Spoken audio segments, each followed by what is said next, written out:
everybody. All right, so we are going to work on putting the papers on for block 8-1. So we already did block 8-2. I have another video for that if you want to check it out. And this is just going to be a really quick video. That first video for 8-2 really had some good tips and everything in it, so make sure you check that out. This one's going to be a little bit quicker, and I am going to give you tips on how to put your ears and how to fussy cut these certain pieces, but other than that, we'll just go through it real quick so you can kind of see the whole process. So the first step is to pull the papers that you need. So we needed B, A, G, E, and F, and then we repeat G, so we have B, A, G, E, and F. So I keep all my papers in their original packet, so they're nicely labeled and everything. And I actually don't even normally take them out of the baggies until I'm ready to put them on the fabrics. So these are all the fabrics that we need. And then usually I have these in order. Do I not have these in order? Oh, they're upside down like this. Okay. And then we have our fabrics in order of what we need. So we need fairy dust first, then solid. It's the same solid for both, then the giraffe, and then our lazy stripes. So we are going to just go ahead and start with B, and I'll quickly go through how we do that. Okay, so we're going to start with letter B. This is, we need 2 of them. So we need 2. They're going to go on fairy dust. So I usually just keep my book right here so I can kind of see from the picture how the pattern is situated. And so we're just going to grab 2 out from here.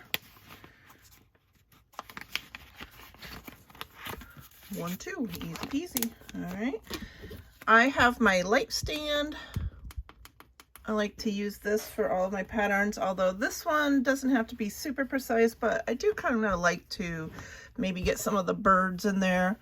So we're going to have one pattern that goes up and one that goes down. So I do like to kind of sort of have like an idea of where the birds are laying, although they're all over the place anyways, but just gives me like a little bit better chance of having the birds go the right way. Okay, so I can't do them this way to get side by side, so I'll have to do it this way. So this has a little, if you see this yellow bird, he's pointing up this way. So if this is my up piece, I can put him right in the corner. All right, so we put glue down, easy peasy. And then I'll put that little bird in the corner there, if you can kind of see that on the screen. And we got one down. All right, so that's going to be my up. So then this one's going to face down. So I want my birds to go the right direction. So actually this bird, if I go down, he's facing up. So that works. So we're going to do our glue. And he's going to get centered right in the middle of that block. And I'm going to line it up with the other one so I don't waste too much fabric. And actually I'll go a little further away so I have plenty of seam allowance. And that's it. All done. Turn that off and then we can cut this out. So I just do my 3/8 inch.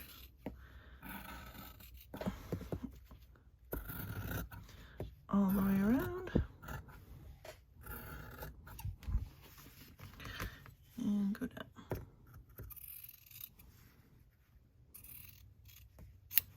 And that's it. So those are ready to finish trimming. And I have plenty of fabric to save for the next project. And actually I'll fold it the other way so that goes in.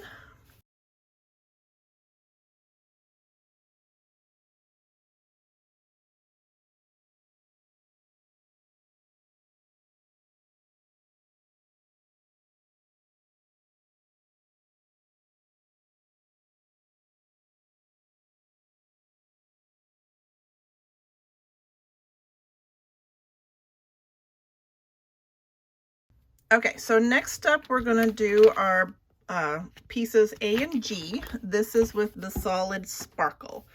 Okay, I need 6 G's and 2 A's, and it's pretty straightforward. This is a solid fabric, so all I'm going to do, the little trick that I do on these, and I can pull out, so how many A's? I need 2 A's, so let me just pull out an A and show you, and I'll do this kind of in quick time just to show you, but I'll show you one little trick here.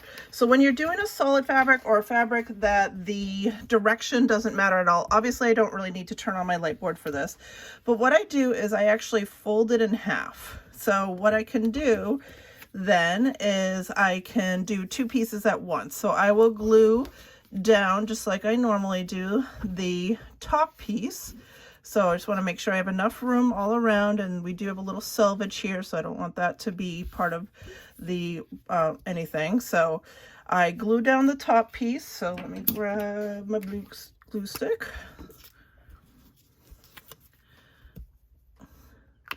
And because it's folded, I'm going to cut out two pieces at once. And once they're cut, then I will glue this piece down on the other one. So it allows me to cut two at once. So I'll do the same thing with the G pieces. I'll do it right on this fold and then cut from there.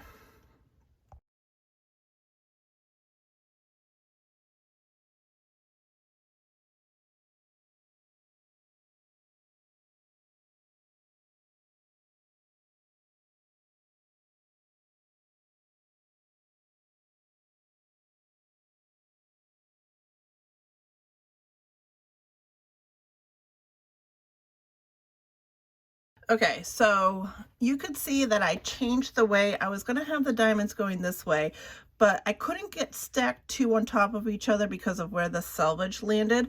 So I undid them and then did them sideways. All you need to do is make sure that you have that seam allowance. Doesn't really matter because this is a non-directional fabric, which way the diamonds are put down. I just try to do it where I'm not wasting fabric. So now we're going to cut those out with our seam allowance.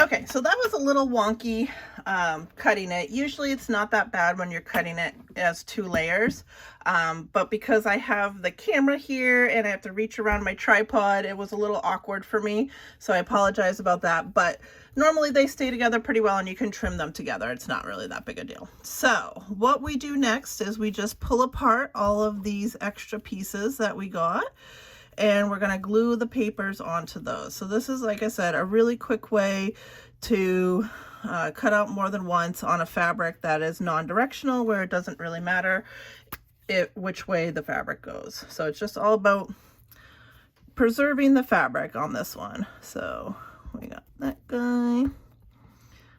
And I like to glue these down because then nothing shifts when I go to do my final basting. So, and last but certainly not least, we'll do this beautiful triangle. And there you go. That gets all of our pieces done pretty quickly. So next up will be the giraffes, and that is going to be a project. So I'm going to have to figure that out. We're going to figure it out together. I'm trying to do these videos in real time to kind of show you my process of how I do it. And as you saw earlier in the video, sometimes I peel things up and rearrange it and try it again. So it is a little bit of a process. So that's what we're going to go through, and we're going to show you my method of doing this. Pink Door Fabrics, Chelsea, did put out a great video that had really good tips for using the acrylic templates. If you use those for cutting these out and getting them super precise so they're all kind of at the same level and looking the directions that you want. So I would highly suggest going and checking out that video if you have the acrylic templates, but I'm going to show you how I do it with the light box. I eyeball everything. I might even draw on the papers, we'll see, but we'll go through that process together.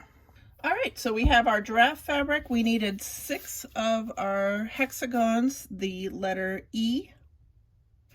And so I have those as well. I'm going to put these down below. I changed the angle of the camera because it's a little easier for me to get at the fabric this way. So hopefully you can still see everything really well.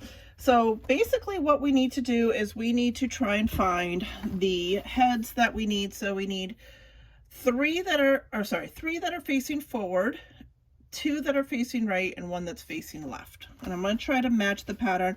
I have been trying my best to match the pattern throughout. I think they did such a great job on this pattern. So there have been a few things I have changed, but really there's not too much that I've changed.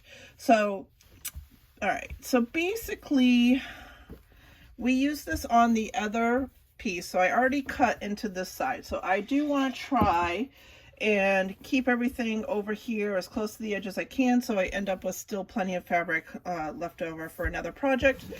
So what we're going to try, let me turn on my light box. And again, I'm showing you all the steps I do. We're doing this nitty-gritty style. Sometimes when I watch these videos, I feel like they skip over all this nitty-gritty stuff, and I'm like, no, I want to see how you place it and everything. How do you figure that out? So that's what I'm trying to do for you. So all of these drafts will have the flat top at the top, so make sure you keep that in mind. And we're just going to audition.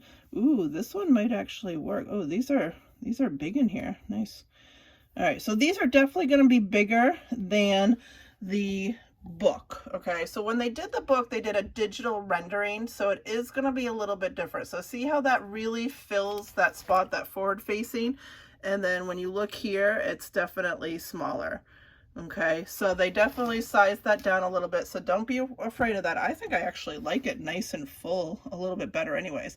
So I'm real close to the selvage, but the selvage can be in my seam allowance, so I think that one actually works really well. So we will go ahead and glue that one down so that we don't lose our spot there. So I just put a couple of dots of glue on the back of my fabric there, or my paper, and then so I'm going to try and consistently, let's see, it looks like I'm going to have to get the whole face in, really center that. So it's going to be like 1/8 of an inch above the draft and 1/8 of an inch below.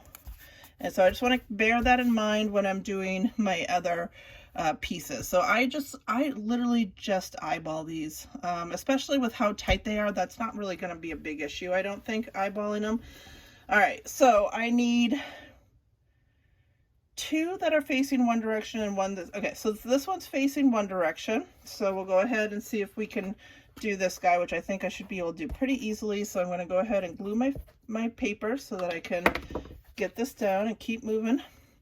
So again, he's going to be facing this way, so we're going to do just a smidgen above his ears there. And I got plenty of seam allowance, so when I cut here, I'll get plenty of seam allowance. So this giraffe is too high, I can't use him. I can't use any down here because these are too close to the one that I cut earlier. So we got to keep moving. So we're going to use this one next. So this guy is facing the opposite direction. So I'll have one that's opposite, and then I got to find one that's going, I can go either way. It doesn't really matter to me which one, as long as they're, let's see. So this guy, actually, maybe it does matter. So this guy's going to face in. This guy's going to face, okay, so I want another one of these is what I want, if I can get it. You know what? It doesn't really matter to me. I'd rather preserve the fabric than do him facing exactly the same way. Because if I have to go over somewhere where I wouldn't normally use, I don't want to do that. Okay. So these are the decisions that you make as you're doing this, okay? So these two are going to face each other, though, either way. So that's going to be this part. They're going to face each other. So the one I was talking about is this one. I don't care if he faces this way or he faces this way. I think I want to preserve fabric over caring which direction he's facing. But I do like the two that are facing each other, so I definitely want to keep that the same. So I'm just kind of eyeballing again. I want them pretty similar. If you don't want to eyeball, what you can do, if you don't have, let me grab one of my other, so what you can do is you can place this down, you can draw lines on it, and then what you do is on the light box, you can actually put another, so I have two here. So if I had the lines here of like, say, the top of the giraffe, I can place this down and then trace the lines onto my next paper. And so when I go to find my next giraffe, it would be on there. So I've done that before. I think I actually had, papers here that I can show you. Oh yeah, so this was for the dragonfly. So that's exactly what I did on the dragonfly. I'll just show you real quick. So I drew registration marks, and this was where the tip of the dragonfly was. And then what I did is I placed the first one down, put the next one on it, and then drew the lines from that one. Okay, so that's an option you can do. Like I said, Chelsea had like a great tutorial for doing that on the acrylics itself. If you have the acrylics, I choose not to use the acrylics, so that's kind of my workaround way of doing it. All right, so we need 3 more dress. So I need 2 that are front facing, and then 1 that's facing a certain direction. All right, so it looks like what I'm gonna have to do is, can I get him either way? All right, so I have a front facing here, so let's go ahead and grab him. That's an easy one. And I want him pretty, so let me remind myself, so just a smidge above and below. So we're gonna do. All right, so I'm gonna really center him as best I can. It should be very similar. Like I said, if you want it more exact, you can do those registration marks. It doesn't really matter to me. Okay, so now I have a choice. So this corner, if you can see down here, I have 2 that are facing a certain direction and then 1 front facing. So I'm definitely going to take this 1 front facing. So we'll start there, I guess.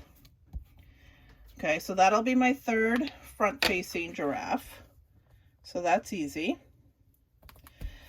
And then I guess my dilemma is, do I use this one that's on the edge and then preserve maybe this one? Or do I use this one since they're all connected anyways, and then I get kind of a bigger block here to use? You know what? I think I'm going to use the one in between. So it's just about, for me, preserving fabric that's usable for something else. Although actually, if I cut here, this might be big enough, because this won't be big enough for anything. You know what? Actually, you know what? I'm going to go down low. I'm going to go down low, because this motif might be big enough in the long run to preserve it for something else. So he's going to be going this way, and I don't know if he's going to be, I think he's going to be backwards to the pattern. He's going to be facing the opposite direction, but that's okay. I don't really care. It doesn't matter to me that the top one's facing a different direction. Okay, so now we have these all glued down. So as you can see, I moved my fabric. They don't move, so that's great. And so our next step is going to be cutting them out.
Okay, so these are all cut out. We're going to trim them a little bit better, but I just wanted to show you.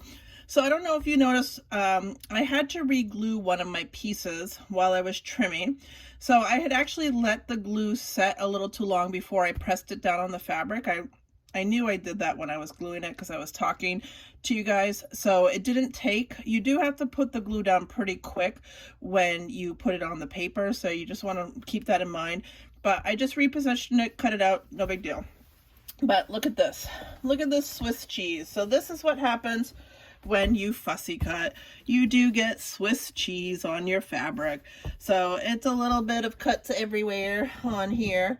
But I do try to preserve as much as possible. Like this giraffe right here might be able to be still used on a piece. These flowers can be used. I could possibly use this neck if I want to go with a long neck on something. So there's lots and lots of options to still use even the Swiss cheese part of the fabric. So I do keep that, and you can see I was able to preserve a whole half. So I have a whole half of the fabric that they sent still all intact, so plenty of space to use for other projects. So I just wanted to show that real quick, and we'll finish trimming those hexagons and then move on to the next piece.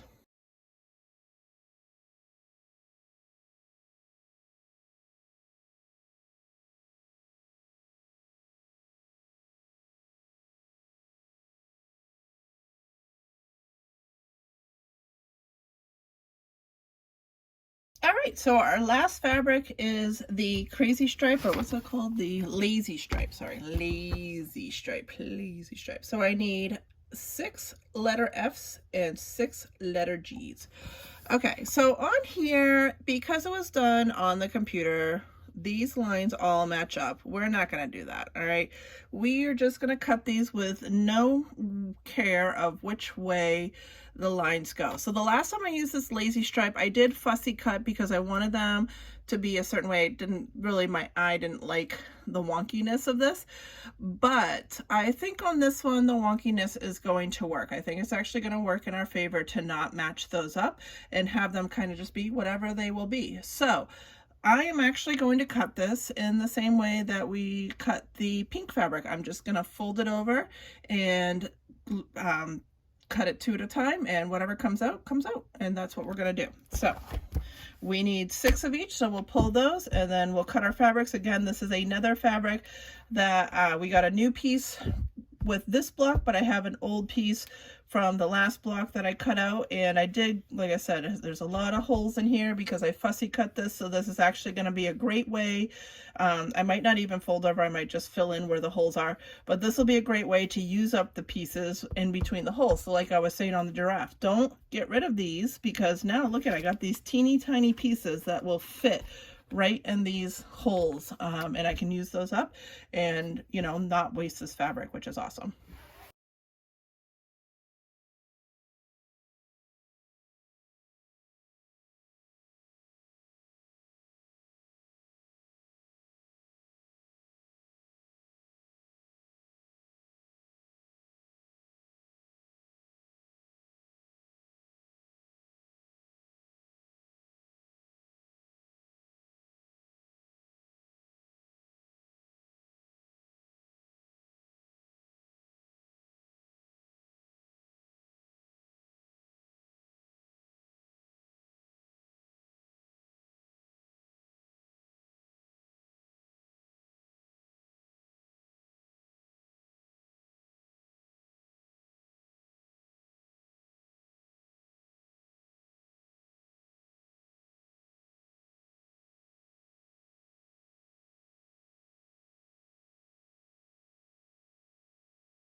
Okay, so now that we have everything cut, and I hope that you enjoyed seeing how I do it. I left everything in because, like I said, I've watched these videos and I feel like just show me each piece. I just want to see it all. So we did a little fast track, but hope I showed you exactly how I did it, especially on these stripes. You could see I was moving things around, trying different pieces. I cut one piece and then moved on to the next piece, so just trying to preserve as much fabric as I possibly could. And I did not pay any attention to where any of these stripes went. I didn't care about that for this quilt because I just think it'll look better if they are a little bit wonky, to be honest with you. So like I said, for the last one I did fussy cut, which is why my fabric was like Swiss cheese, and so I just used that to my advantage and tried to use up as much of that as I could. So as far as gluing, this is going to be a pretty simple process. So some of these you don't really care which way they get glued, which way the tails go. So our hexagons don't have tails, so nobody cares, right? So you can just glue those. These, the center is going to be our biggest problem. So you want to have a little bit of bearing in mind of where your tails are going in the center. So I'm going to go ahead and glue my hexagons because those have no tails that go anywhere, so it doesn't really matter. Then I'm going to glue my triangles because, again, it doesn't really matter which way those go. And then I have a little thoughts in mind for these ones, for my B's, and then obviously for my center. So I'll come back and show you what I'm going to do there in a minute.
Okay, so next up is going to be these half hexies and then these diamonds. So basically my thought process here when I'm looking at tails is I want these, my half hexies, the tails to go down, because what that means is I'm going to piece this as one hexagon, this middle part, and then this as a triangle. And then when I go to put them together, with the tails going down, it's going to be easier to line this up and stitch that together than if my tails were going out. When they go out, it's harder to visualize what they look like backwards. It's not really a big deal either way. That's just my personal preference for ease of sewing it and lining everything up in the end. So I'm going to do it in such a way that the tails will go down, which means I start by gluing the long end first and then glue all the way around, and that'll make my tails go down. And for my diamonds, I tend to like my diamonds to have the tails go the same direction on this side. So like both tails would go this way, or both tails would go this way, rather than one going this way, one going that way, one going this way, one going that way. I'll kind of show you when I'm doing the video. I'll hold it up to the camera. But for these, because they're going into hexagons, it doesn't really matter They can both go into the hexagon because there's no tails in the hexagon to think about. So I'm going to have both of my tails go down is what I'm going to do. So what that means is you start on one side, you glue this side, then this side, and then this side, and then this side, rather than going around like a square. Okay, so hopefully you'll be able to see that in the video. That's my thought process behind the tails there. And then we'll get to the middle, which is really the biggest one to worry about.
Okay, so my sew line glue stick ran out, so I figured I'd just show real quick how you replace it.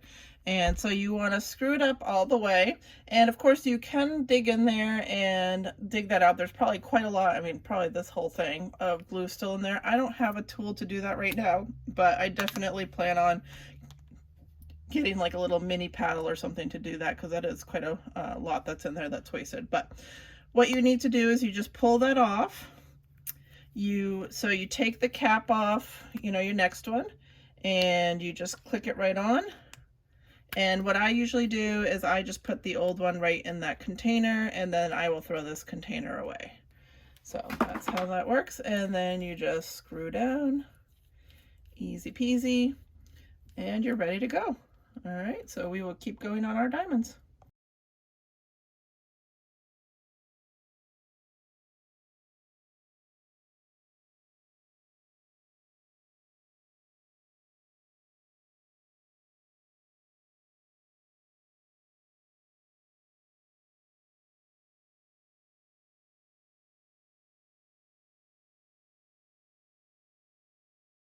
Okay, so these are all set, so we'll set these aside. So again, I did not take any directionality in this fabric. You can tell they're all totally different. I kind of like the look of that for this particular block. So what I did do was make sure that both my tails went down, so you could see when I was gluing it, you glue both sides here and then both sides here, and that makes your tails go the same way.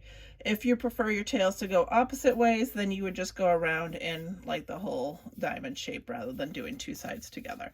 But this will allow me to tuck my tails right into my hexagons. So like if I have these two hexagons here, I can tuck my tails right in, and then I don't have to worry about my tails going any other which way and being in the way for anything. So that's why I like to do that. All right, so next up is going to be the middle. So this is going to be our little bit of a challenge. We're going to try and figure out what we're going to do here. So like I said, I do normally like to have my tails all going in the same direction. So now that I'm thinking about it, I think I can still do that. So as long as, because neither of these fabrics I have directionality on, okay, so my stripes I did not do any kind of directionality. They can go any which way. If I put my tails going the same direction on all of these, I can have my pinks go into the hexagon, so the two tails can go that way, so that it does not matter where my tails land on my middle piece. And then if I have my tails going the same direction here, they can all kind of go around in a circle. So that's how I'm going to glue paste those, is the same way I always do, have my tails going the same direction, just like I did with this. and hopefully that'll work out. We'll try and piece the whole thing. We'll place the whole thing together after we're done gluing everything and make sure it all works.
Okay, so we have all the pieces glued together. So I'm gonna just loosely place the pieces on the table to make sure that everything works. So I would highly suggest doing this before you actually start stitching, because if one of your tails is going the wrong way and it's just not playing well with the others, it is so easy to lift this up. You know, I can lift up this side and then lift up this side and swap them right now, whereas once you start stitching, it's a little bit harder to do that. Still not the end of the world once you start stitching. When the papers come out, you can fiddle with those tails as much as you want, but it's nice to be able to do it now and have everything laid the right way. So we are going to start with our middle. So we want all of our tails going opposite directions. So we're going to have all of our little small green pieces here spin this direction. So my tails are going to go, just keep going around and around and around in this circle. So we're just going to piece it like a little puzzle here. And this one tucks under and goes over. All right. So good. So all of my tails work there. They spin around in a circle, so that works. So next we have the pinks, and so like I said, I'm going to have my tails going into my hexagons because then I don't have to worry about which direction they're going. So all of my tails are going to face out for this part of it.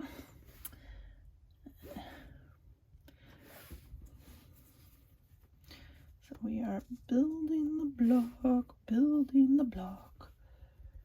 I probably didn't leave enough space above here, but we can move some of my stuff. Okay, so next up are going to be my giraffes. So we got, I believe we have, oh, nope, wrong spot. Our front-facing giraffes are on the edges here. Then I want to make sure we have our two giraffes that are facing each other down here, so that works. So you can see those pink tails go right into the hexagons, no problem whatsoever. Then our front facing giraffe at the bottom, and then our giraffe. So he did end up facing the opposite direction, but that's totally fine. I don't really care.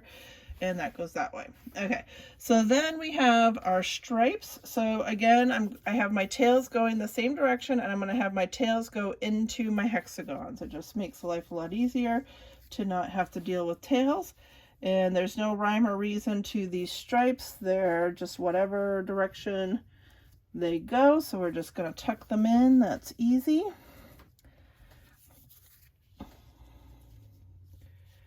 Tuck, tuck, tuck. Tuck, tuck, tuck, tuck, tuck, tuck, tuck, tuck, tuck. All right, easy peasy. And then lastly, we have our top and bottom. So remember we did a top and a bottom. They go the opposite way. So I have my bird that's kind of flying up. This is going to be my top, and the tails are going to go underneath my green pieces. And then I have my bird that's flying up this way, and he's going to be my bottom. And again, the tails will go underneath my greens. So easy peasy. And then we have our pinks. That's super easy. I like to put my tails up into my pink. So at the bottom, both tails are going to go up. So I just have one tail that's at the top here, but it doesn't matter because we have our border, and then our pink at the top. And so everything fits perfectly. We did a good job there. And so that is my final block. So hopefully this tutorial helped you. I know it was kind of a long one, but I did want to show every single step for you, and I hope it was of some help. If you have any questions, comments, anything like that, please feel free to comment below this YouTube video. And if you have anything that you would like me to show going forward, I am happy to do so. I'll try and see if I can also show you how to put together the last block, which is going to be block 8-3 with those beautiful elephants. I hope everybody has a wonderful day, and thank you for watching my tutorial.